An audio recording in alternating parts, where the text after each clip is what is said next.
দেশের রাজনৈতিক অঙ্গনে এখন একটাই নাম, জামায়াত। আওয়ামী লীগ কি বিষয়টি খেয়াল করছে?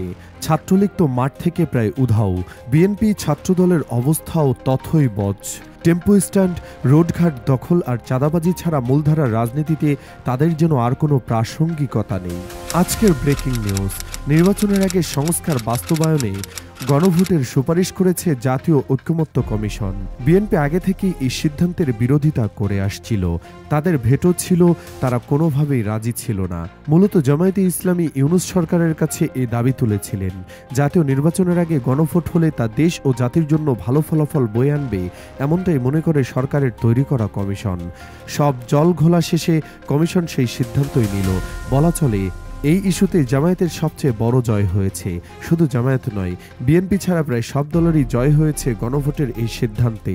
অথচ জুলাই সনদে স্বাক্ষর করার পরেই জামায়াতকে বিমান বানিয়েছিল সিপিবি। সে সময় তারা বানিয়েছিল জুলাই সনদ বাস্তবায়নের রূপরেখা পাওয়ার আগেই সনদে স্বাক্ষর করে জামায়াত জাতির সঙ্গে প্রতারণা করেছে। আর জামায়াতে ইসলামী যে কোনো মূল্যে সনদ বাস্তবায়নের পথে গণভোট সহ সবকিছু আদায় করে ছাড়বে তারা। প্রমাণ হলো জামায়াতের সেক্রেটারি জেনারেল মিয়া গোলাম পরোয়ারের কথাই সত্যি। অবুঝের মতো সিপিবির বাচ্চারা বাপের সাথে লাগতে গিয়েছিল। জামায়াত এমন কাজ করলো যে এখন ঐকমত্য কমিশনের সুপারিশে যদি বিএনপি বা অন্য কোনো দল ভেটো দেয়, তাহলে পুরো প্রক্রিয়া আটকে যাবে। ফলে ইলেকশনও পিছিয়ে যেতে পারে। বিএনপির সব সিদ্ধান্ত মানা ছাড়া আর কোনো উপায় নেই। তবে সেক্ষেত্রে এবারের নির্বাচনের জন্য কেবল উচ্চকক্ষে পিআর রাখার সুপারিশ করেছে কমিশন। তাই নিম্নকক্ষকে পিআরের দাবি থেকে হয়তো সরে আসবে জামায়াতে ইসলামী, অর্থাৎ ভোট হবে আগের নিয়মেই। শুধু আজ নয়, গতকালও বাংলাদেশের রাজনীতিতে মূল আলোচনার বিষয় ছিল জামায়াতে ইসলামী। আমেরিকায় জামায়াতের আমিরের সংবর্ধনায় হাজার হাজার মানুষের উপস্থিতি বিএনপিকে যেন আরও কোণঠাসা করে দিয়েছে। যেখানে তাদের দলের মির্জা ফখরুল ইসলাম আলমগীর আমেরিকায় গিয়ে হেনস্থার শিকার হচ্ছেন, সেখানে জামায়াতের আমির রীতিমতো মহাসমাবেশ করে ফেলেছেন। নিউ ইয়র্ক থেকে ওয়াশিংটন, পুরো যুক্তরাষ্ট্র যেন তাক লাগিয়ে দিয়েছে জামায়াত। ডোনাল্ড ট্রাম্পের আমেরিকায় অবশ্য এসব কিছু ছাপিয়ে গতকাল বিএনপির বাম্পার আয়োজনের কান্নার রোল শুরু হয়েছিল জামায়াত নামের একটি ইশতেহার ঘিরে। Coalition of Bangladesh American association আয়োজিত অনুষ্ঠানে জামায়াতের আমির নারীদের নিয়ে বলেছিলেন, একজন মা সন্তান জন্ম দিচ্ছেন, লালন পালন করছেন এবং ক্ষেত্রবিশেষে পেশাজীবী হিসেবে দায়িত্ব পালন করছেন। পুরুষ যদি ৮ ঘন্টা কাজ করে, নারীরাও সমান কাজ করবেন। এটা কি ন্যায্য? আমরা ক্ষমতা এলে তাদের কর্মঘণ্টা কমিয়ে ৫ ঘন্টা করব, যাতে মা হিসেবে তারা সন্তানের প্রতি যথাযথ দায়িত্ব পালন করতে সক্ষম হন। হয়তো এই কথাগুলো না বুঝে কান্নাকাটি শুরু করে দিয়েছে বামপন্থীরা। ফখরুল সাহেবের জামাতা সাহা আব্দুল সালামের ভাষ্যমতে এতে করে নারীরা নাকি বেকার হয়ে যাবেন, তাদেরকে কেউ চাকরিতে নেবেন না। এটা কি মেয়েদের ঘরে বন্দি রাখার ফন্দি? জামায়াতের আমিরও মজা করে বলেছেন, আমরা যে লাখ লাখ নারীকে ঘরে বন্দি করে রাখবো, তাদের জন্য এত তাড়াতাড়ি দরজায় টাকা পাবো কোথায়? আসলে জামায়াতের আমির সেদিন কি বলেছিলেন তা না বুঝেই তারা লাফালাফি শুরু করেছেন। জামায়াতের আমির বলেছিলেন, আমরা যদি সুযোগ পাই মায়েদের বাড়তি একটা সম্মান করব, সেটা হবে তাদের প্রতি ইনসাফ। একজন মা তার সন্তানকে জন্ম দিচ্ছেন, লালন পালন করছেন, আবার ক্ষেত্রবিশেষে তিনি একজন পেশাজীবী হিসেবেও দায়িত্ব পালন করছেন। আমরাও ৮ ঘন্টা, তারাও ৮ ঘন্টা, এটা কি অবিচার নয়? আমরা ক্ষমতা এলে ইনশাআল্লাহ তাদের কর্মঘণ্টা কমিয়ে দেব, মা হিসাবে সন্তানের হক আদায় করার জন্য এবং মা হিসাবে তাকে সম্মান করার জন্য। আমরা যদি ৮ ঘন্টার জায়গায় ৫ ঘন্টা করি, তাহলে মায়েরা এতটাই কমিটেড যে তারা চিন্তা করবে, সরকার আমাদের যে সম্মান দিয়েছে, আমাদের উচিত ৮ ঘন্টার কাজ ৫ ঘন্টাতেই সেরে ফেলা।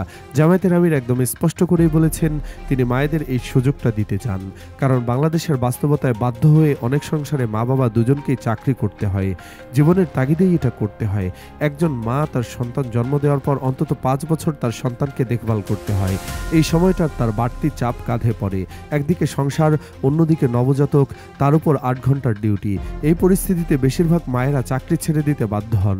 ফলে সংসারের অভাব অনটন বেড়ে যায়, সাথে অশান্তি বাড়ে বহুগুণ।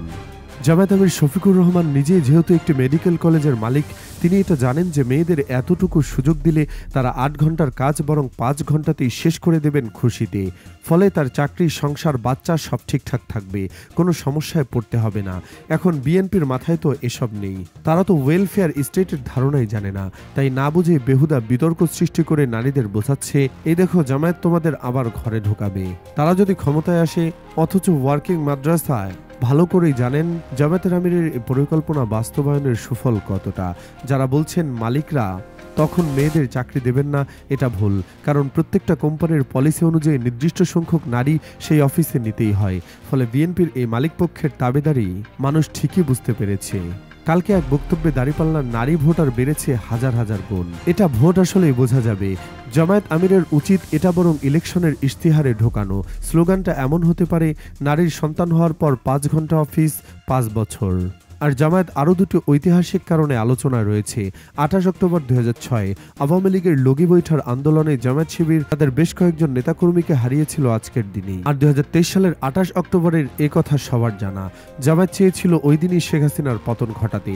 সেজন্য ঢাকায় সারা দেশ থেকে 10 লক্ষের বেশি নেতাকর্মী জড়ো করেছিলেন তারা। যদিও জোট সঙ্গী বিএনপির পিছু হটার কারণে সে আন্দোলন সফল হয়নি। মাঝে গ্রেফতার অসংখ্য জামায়াত শিবিরের নেতাকর্মী। বিএনপির জন্য আজকের দিনটা দুঃখেরও বটে। আলোচনায় শুধু জামায়াত থাকবে, শিবির থাকবে না তা কি হয়? শিবিরের নেতৃত্বাধীন ডাকসু একটি বড় আয়োজন করেছে, তবে তারা চমকে দিয়েছে গেস্ট লিস্টে। শিশু থেকে দিনরাত গালমন্দ করা বিএনপি নেতা রুহুল কবির রিজভীকে তারা করেছে বিশেষ অতিথি। অথচ কদিন আগেও সাদিকের নাম ধরে বিষোৎকার করেছেন রুহুল কবির রিজভী। বলেছেন ডাকসুতে সাদিক যা করেছেন একজন ভিপির কাজ হতে পারে না তা। আচ্ছা, শিবিরের সাদিকের জায়গায় ছাত্রদলের আবেদ খান যদি ভিপি হতেন, তিনি কি জামায়াতের কাউকে এমন অনুষ্ঠানে ডাকতেন? সৈয়দ আব্দুল্লাহ মোহাম্মদ তাহেরকে কি দাওয়াত দিতেন? শতভাগ নিশ্চিত এমন উদারতা তারা কখনোই দেখাতেন না। সাদিককে আমরা একই দিনে আরেকটা বড় আয়োজন করতে দেখেছি। বিশ্ববিদ্যালয় বন্ধের জন্য তারা ফ্রিতে ব্রেস্ট ক্যান্সার নির্ণয়ের টেস্ট করাচ্ছেন। যে টেস্ট বাইরে করাতে গেলে 5,000 টাকা প্রয়োজন, সেই টেস্ট তারা করাচ্ছেন ফ্রিতে, একদম বিনা পয়সায়। অবাক করা ব্যাপার হলো, এই আয়োজনে হাজার হাজার নারী শিক্ষার্থী উপস্থিত হয়ে সেবা নিচ্ছেন। সাদিক ফরহাদের প্রশংসায় পঞ্চমুখ সবাই। ঢাবির শিক্ষিকারাও সেদিন প্রকাশ্যে সাদিকের কাজের ভূয়সী প্রশংসা করলেন। অথচ ছাত্রদল আর বাকছাসরা কদিন আগেও বলল শিবিরের ওয়েলফেয়ার পলিটিক্স নাকি কেউ পছন্দ করে না। কিন্তু এত এত শিক্ষার্থীর স্বতঃস্ফূর্ত অংশগ্রহণ কি তার বিপরীতটায় জানান দিচ্ছে না? আজকের দিনটা একই সাথে বিএনপি, ছাত্রদল, বাকছাস, নাগরিক পার্টি সবাই জামায়াত শিবিরের কাছে হেরে গেল। সেটা যেমন জাতীয় রাজনীতিতে তেমন বিশ্ববিদ্যালয়ের রাজনীতিতেও। দর্শক, আপনার কি মনে হয়? কমেন্টে জানান।